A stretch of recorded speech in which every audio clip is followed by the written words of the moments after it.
নমস্কার বন্ধুরা, আমি সাগর রন্ধনের বন্ধন চ্যানেল থেকে অনেক দিন পর আমি আবার একটা রেসিপি নিয়ে এসেছি। কাতলা মাছের রেসিপি।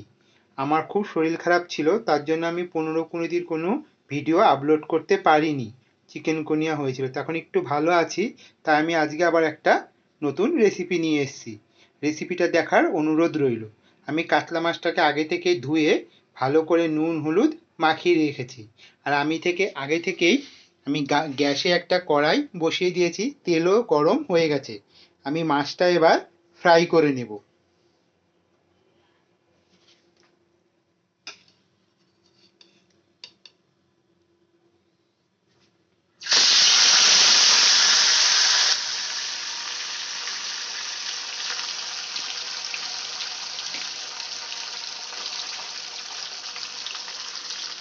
মাছগুলো আমি লাল লাল করে ভেজে নেব।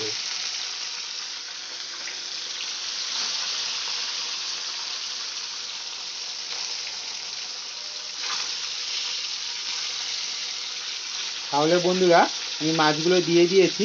মাছগুলো আমি এখন উল্টাবো না, ওর পিঠটা ভাজা হলে তারপর আমি উল্টে দেব। আর পুরো ভিডিওটা দেখার জন্য অনুরোধ রইল।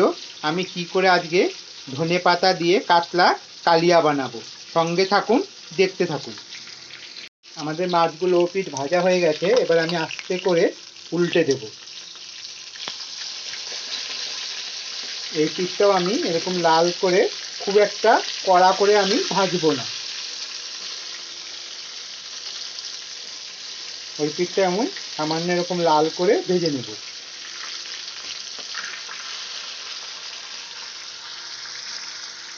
মাছগুলো আমাদের ভাজা হয়ে গেছে। এবার আমি মাছগুলো এক এক করে একটা প্লেটের মধ্যে উঠিয়ে নেব।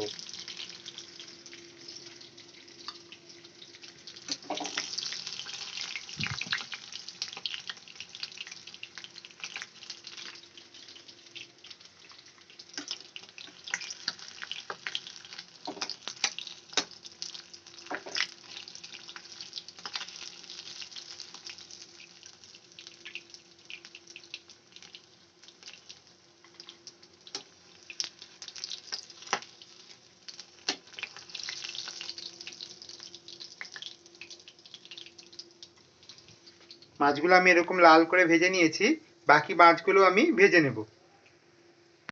আমি সবগুলো মাছ এমন লাল লাল করে ভেজে নিয়েছি। আর আমার কড়াইতে মাছ ভাজার যথেষ্ট তেল আছে, আমি এখানে আর তেল দেব না। আমি ফোড়নে দিয়ে দেব কালো জিরে। কালো জিরেটা আমি একটু ভেজে নেব। যখন কালো জিরাটা থেকে একটু সুন্দর গন্ধ বেরোবে, তখন আমি দিয়ে দেব রঙের জন্য 1 চামচ হলুদ গুঁড়ো।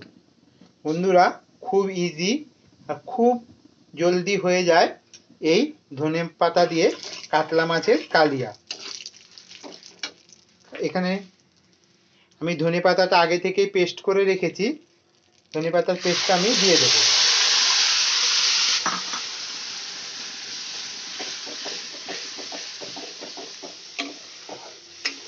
সামান্য কষিয়ে নেব। দিয়ে দেব স্বাদ মতো লবণ। আর এখানে কোনো কিছু দিতে হবে না।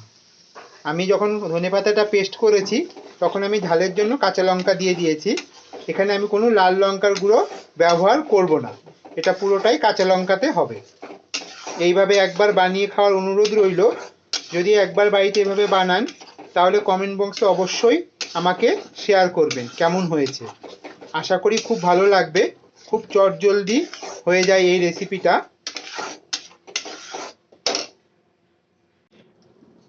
আমাদের ধনেপাতা দিয়ে কষানো হয়ে গেছে। এবার আমরা ভেজে রাখা মাছগুলো এক এক করে গ্রেভিটার মধ্যে দিয়ে দেব।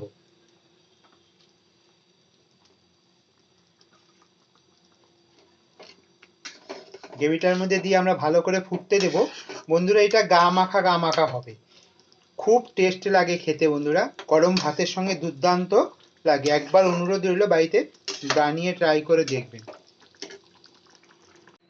তাহলে বন্ধুরা দেখুন, রেডি হয়ে গেল আমাদের ধনেপাতা কাতলা মাছের কালিয়া। ঘরে থাকা অল্প উপকরণ দিয়ে কি তাড়াতাড়ি এই রেসিপিটা তৈরি হয়ে যায়। এটা দেখতেও যেমন সুন্দর, খেতেও তেমন দুর্দান্ত সুস্বাদু। আপনারা গরম ভাতের সঙ্গে খুব ভালো লাগবে। তাহলে আমি এবার একটা পাত্রে ঢেলে নেব। তাহলে বন্ধুরা আমি একটা প্লেটে ঢেলে নিয়েছি। আপনারা তো অনেকে অনেকভাবে কাতলা মাছের রেসিপি বানিয়ে খেয়েছেন, একবার অনুরোধ রইল এইভাবে বানিয়ে খেয়ে দেখুন। তাহলে কি চটজলদি তৈরি হয়ে গেল আমাদের ধনেপাতা দিয়ে কাতলা মাছের কালিয়া। নমস্কার বন্ধুরা।